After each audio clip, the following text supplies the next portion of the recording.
bad publicity is still publicity, huwag mong scroll!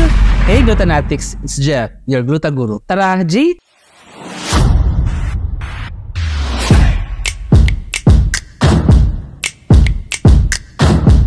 Napakarami ng halimbawa ng mga bad publicity sa ating paligid. Andyan na yung mga harmful na mga pranks na talaga namang takaw aksidente at mga siraan ng mga content sa social media na hindi nakakapagbigay ng peace of mind. Ang tanong, gusto mo pa bang dumagdag sa mahabang listahan ng bad publicity? Sa unang tingin, masasabi natin na napakaraming engagement ng bad publicity kasi pumapalo ka agad ng millions of views nito na walang pang isang araw. Galing, di ba? Maaaring kumikita ka ng malaki pero masasabi mo ba ang kayang-kayang ipagmalaki ng taong talagang nagmamahal sa'yo? Actually, hindi naman talaga kailangan ng bad publicity para kumita. Meron tayong Kong TV, Tingkitan, Bo Sanchez at inyong lingkod na halimbawa sa tamang paraan.